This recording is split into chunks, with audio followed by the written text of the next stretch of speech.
Thanks for your support as a channel member, Jacob Depew. Before we get going, just wanted to say a massive thank you once again to the incredible support you've shown in the first 3 episodes of this series. We've absolutely smashed 1,000 likes on every episode so far. If we can keep that going again today, that would be massively appreciated. It is the best thing you can do to support a new series on a new game. So if you are enjoying this series so far or just excited for this video, I would really appreciate a nice big thumbs up on this video. And also you'll see the LOLLUJO team view that we had back in FM19 appears in this video, and that is available to download, not on Steam Workshop because that doesn't exist yet apparently, but I've set up a link down in the description below, so if you want the LOLLUJO view you can download it there and sort of manually add it into the game yourself if you have the knowledge to allow you to do that.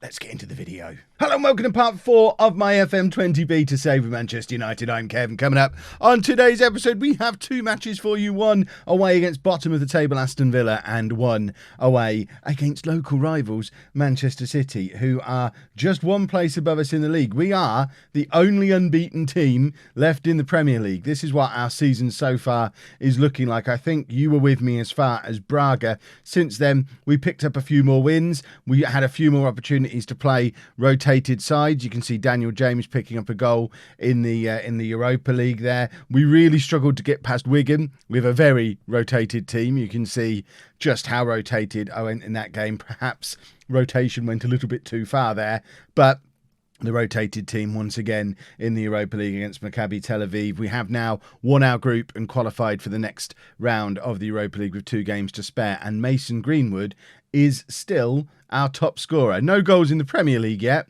but 7 goals from 7 starts in all competitions, thanks to 5 from 4 in the Europa League and 2 from 2 in the Carabao Cup. So he's certainly getting goals here and there throughout the other competitions. I did mention this at the start. This is the LOLLUJO view FM20. I think it's pretty much the same as what it was in FM19. I've tweaked it a little bit, I think. Just basically, I've done this based on what I would find most useful in this save. It might change a little bit as time goes on. I've added in this best position thing, just to remind me that we don't actually have a player whose best position is striker. We have 3 left wingers, plus we've got the training rating in there, which I always find quite useful. Last 5 games, along with average rating. The 3 of those combined, well, I guess, in fact, combining last 5 games with condition, training rating and average rating, that tends to be how I pick the team. And then we've got contract stuff, and of course my beloved star ratings, which I can never be too far without. This is how I make every single one of the long-term decisions. And also interesting to see Luke Shaw is doing a bit of a Mick Powell down there on the bench. We've got 2 very, very good left backs. If we sort by current ability, 2 of our top 5 players on current ability are left backs. So not really sure how that's happened. Eric Bailly as well has done a similar thing. Paul Pogba obviously having a lovely, lovely season. If we sort by average rating, you can see Paul Pogba is having a lovely time being freed a little bit more in midfield to just do his thing. 4 goals, 2 assists, 5 man of the matches from 10 games, 7.86. We're basically being carried by our captain at the moment, and I am not going to complain about that at all. And this is a team we're going to put out there for the game against Villa. We've got De Gea in goal, a back four of Gaia, Maguire, Bailly and Dalot. Still no one's told me I'm saying his name wrong, so I'm starting to assume I'm saying it right. Is it Dalot, Dalot? I don't know. We've got Pogba and Goretzka in midfield, Rashford, Rodriguez and Gnabry behind, or Gnabry. I think I'm saying it. I am saying it wrong when I say Gnabry, but in my head he's Gnabry, because I remember I did an Arsenal save like 3 years ago and no one knew how to say his name there, and I always said it as Gnabry. And I think I said it as Gnabry last year as well. It's only recently we've all learnt to say his name, and I'm a slow learner. Gnabry on the right hand side of midfield, and Martial up front, who is still struggling for goals. 3 goals from 10 appearances in the Premier League does not a Champions League striker make. So that is, like I've said it in every episode, I think, so far, top priority is sorting out the striker situation, whether that means replacing Martial or really, really focusing on the development of Mason Greenwood. But although he is scoring goals against weaker oppositions, I mean, this is probably a game I could have played Greenwood in, thinking about it. probably should have played Greenwood. But he's scoring goals against weaker opposition in the lesser competitions. But he is getting game time in the Premier League. Yes, he's not starting games, but he's getting 20, 30 minutes fairly regularly, comes on most matches. And he's not looking like a player who's screaming for a start when he plays in the Premier League. He just comes on and runs about a bit and doesn't really seem very effective. So I don't think he's ready to take over as my full-time starting striker. What I am toying with doing is just switching the attack around a little bit and not bothering having an advanced forward, perhaps withdraw Martial a little bit and have him more focused on being a pivot point and some link-up play for the wingers to push beyond him, or the inside forwards to push beyond him. So maybe make him a deep lying forward or a complete forward on support, something like that, just to drag him back a little bit. If he's not going to score goals, what's the point of having him pushed on the shoulder of the last defender? My only concern with doing that, and the reason I haven't done it yet, is because I don't want to invite the opposition to just sort of compress the play and sit there with their two banks of four and sort of squeeze us out because Martial's not stretching things. So the fact that he's quick, even if he's not scoring goals, having him as that advanced forward right up there up front means he is stretching play, pulling players out of position, creating space behind him. So I guess what I'm saying is, for as long as we're unbeaten, I'm probably not going to fiddle too much. If we start to hit a rough run of form, that's my first plan for dealing with said rough form. Talking of rough form, Villa are rock bottom of the league, and we're struggling against them a little bit here today. I think we need an assertive team talk. I'm not happy with the performance. We're unbeaten. They're bottom. We're not even dominating possession the way we have done at times. We've had a few shots. None of them have been particularly effective, and we need to sort ourselves out a little bit in this second half, or we're going to need to change some things up. Pogba now, playing it forward to Rodriguez, back to Gaia, who's got Rashford ahead of him, but decides to play it back to Harry Maguire, across to Rodriguez, back to Pogba again. Rodriguez has been fouled there, I think. I mean, he just sort of fell over. Pogba doesn't know what to do either, eventually pushes forward with it. This is a weird highlight. Gaia now cuts it inside to Pogba. I'm still not used to us not crossing from positions like that. Goretzka, he's got Dalot on the overlap on that side of him. Cross comes over, looking for Gaia, who's got acres of space, cuts it back to Rashford. Rashford with some kind of weird... I don't even know what he's doing there. That wasn't a normal cross. Gnabry forcing the save. Can somebody just stick this ball in the back of the net, please? Martial does. There you go. I told you he was a striker all along. I knew that man would be a source of goals for us. That was weird. That whole attack, that whole build-up was weird. It's like we're afraid to shoot. It reminds me of the Arsenal team of probably 10 years ago now. The one that... It wasn't the one that won everything. It was the next team after that still tried to play like the Invincibles but weren't quite as good. And they just did all the little tapping the ball around to each other, trying to score the perfect goal, and just didn't score very much. And I think we've got a little bit of that about us at the moment. When everything clicks, we play really well and we thump teams. But sometimes if it doesn't click, if anyone has an off day, we just look a little bit rubbish as we're tapping the ball around for no real end product. Rashford there with a big opportunity, probably should be putting us 2-0 up there. That's a better chance than the one that we actually scored from. It's time to make some changes. Rashford hasn't played well at all today, so Daniel James can come on that left-hand side. Goretzka also not doing anything particularly impressive in midfield, so McTominay can come on for him, which, although it doesn't change Pogba's role, having McTominay there behind him does tend to release him a little bit further forward. We'll just make those two changes for now, but I am keeping my eye on the Mason Greenwood situation, and do kind of want to get him on the pitch just to see what he can come up with in this kind of situation where we're creating chances, we're dominating possession, we're just not being prolific, and he is, if nothing else, a finisher. Pogba from miles out grabs his 5th goal of the season. No sooner do I make the change to free him up from his defensive responsibilities does he step forward and do Pogba things again, and it's a lovely goal. We'll have a look at it from the other angle. Rodriguez with the corner, it's cleared, but only as far as Pogba, who just takes one touch, turns on it. I think it's taking a deflection off of this guy on the way through, which is wrong-footed the goalkeeper, but we're going to absolutely record that as a Paul Pogba goal because he deserves it, because he's been playing so well for so long now, and I think this probably is the time to bring on Mason Greenwood, although Martial's having his first good game in ages. So actually I'm going to take off Rodriguez, bring on Pereira. I was tempted to do that, but actually it looks like it might even be better suited to do it this way around. Put Pereira in that role and hope we get a free kick, because we know he scores all his free kicks. So this is the first time I've played him as an attacking midfielder.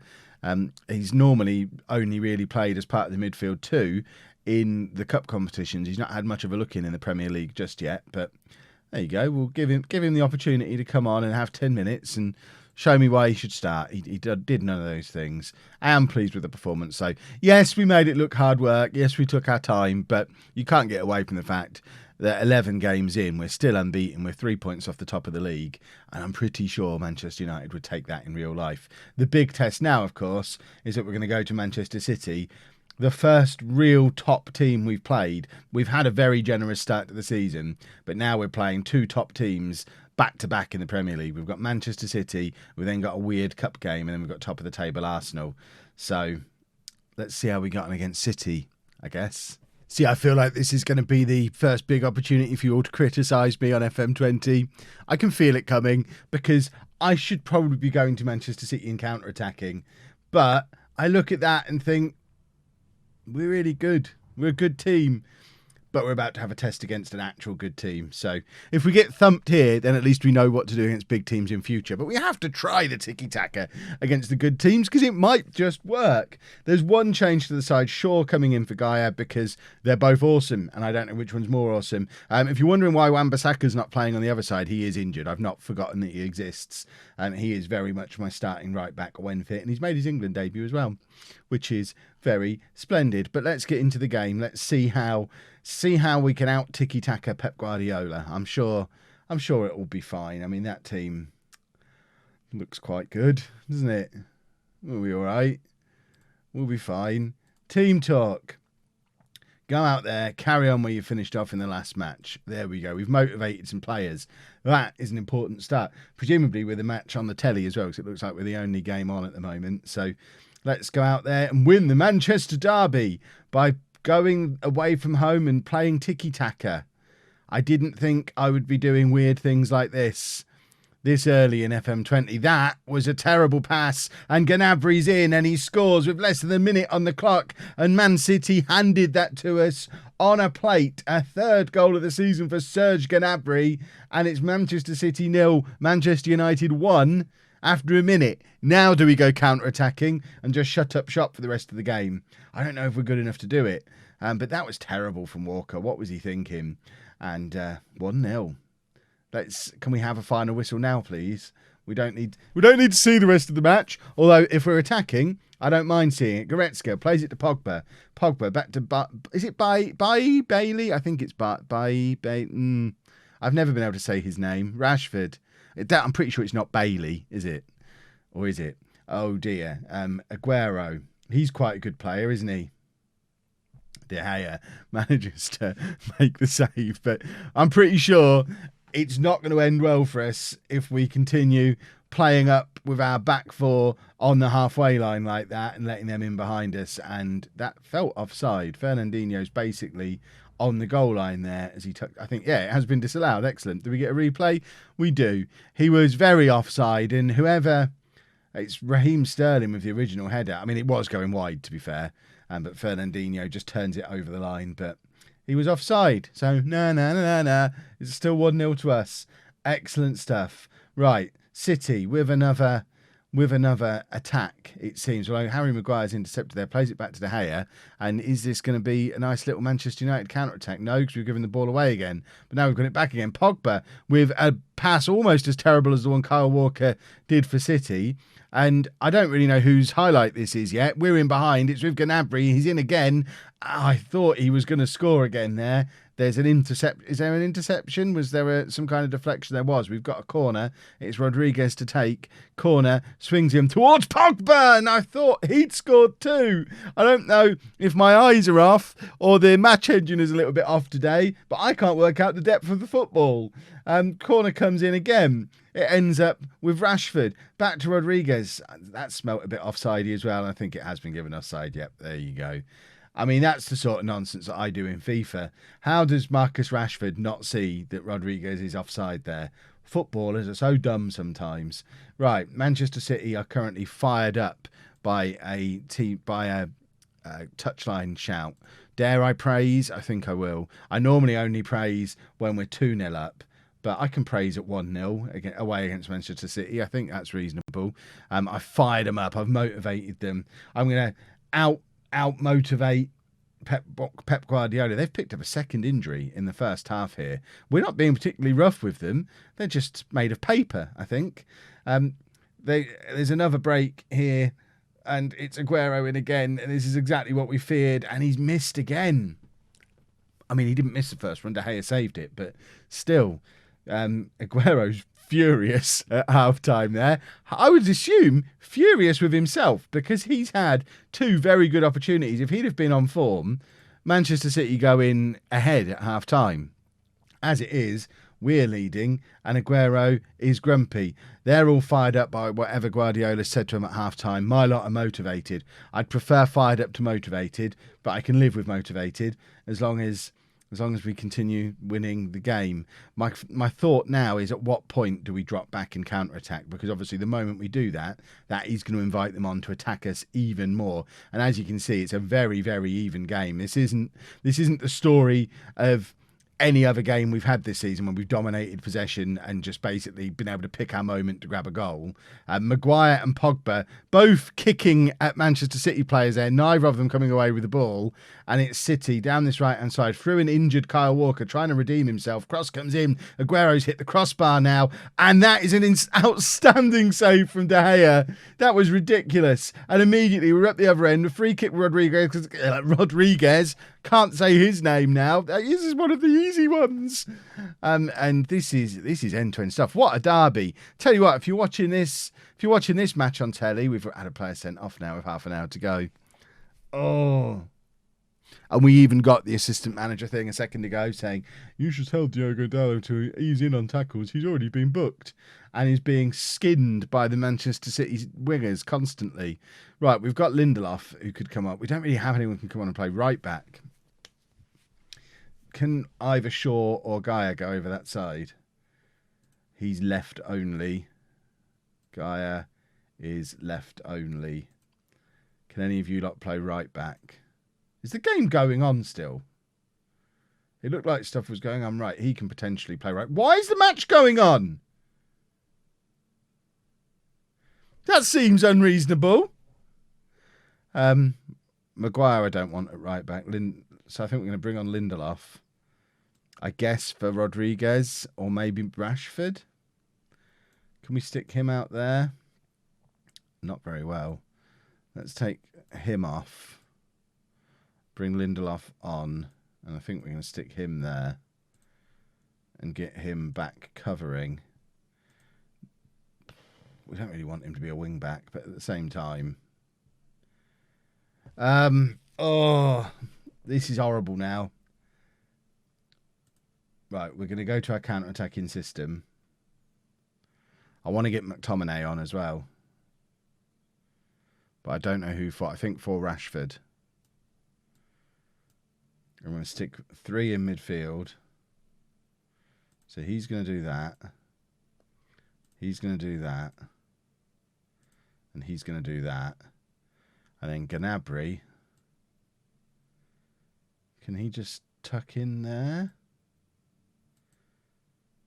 Not very well. So in that case, can he...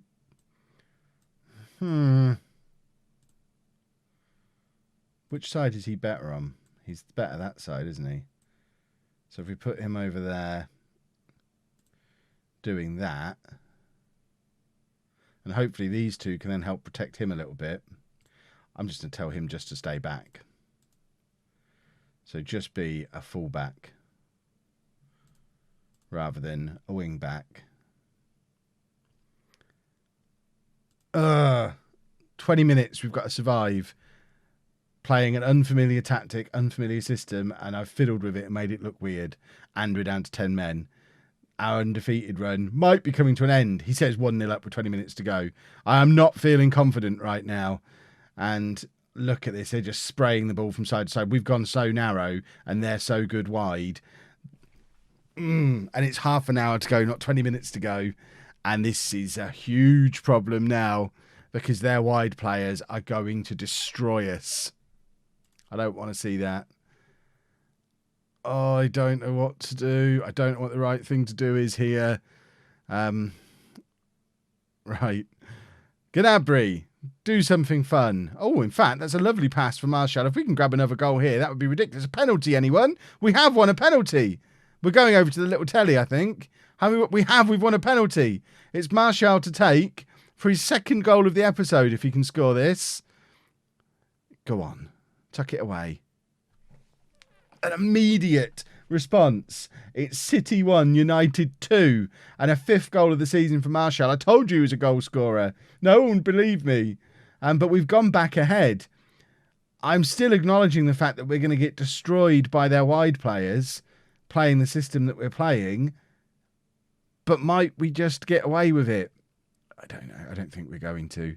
I'm still afraid. Right, 15 minutes left. What else have we got on the bench? Who's tiring? Luke Shaw is tiring. We've got Gaia there. That just seems like a bit of a no-brainer. We're very strong on this side. I wonder if I should stick him over here. Go over there. Just because Gaia can take care of that wing by himself. Let's get Gnabry over there. I mean, he's not going to help by very much from where he is, but he might do. You never know. Let's offer some more praise because we are doing exceptionally well. We've fired up McTominay, and with 3 minutes left on the clock, we are still leading, but it's City who are attacking, and it's wide again. Was that Aguero missing again? And City are bringing a centre-back on when they need a goal with 2 minutes to go. Might want to question the AI just a smidgen there. That didn't seem like a game-changing, match-winning substitution, but we'll absolutely be happy for them to do it. And Pogba wins the ball off of Aguero, and Martial can't quite get hold of it, and it's Sterling who's in behind, and De Gea makes the save again. There's 5-6 seconds left. They've got a corner. I'd absolutely still take a draw from this position to keep the unbeaten run going, but I think we might even be about to hold on and pick up an incredibly unlikely win. This puts us in a title race, surely. We've gone to Manchester City and we've beaten them with 10 men.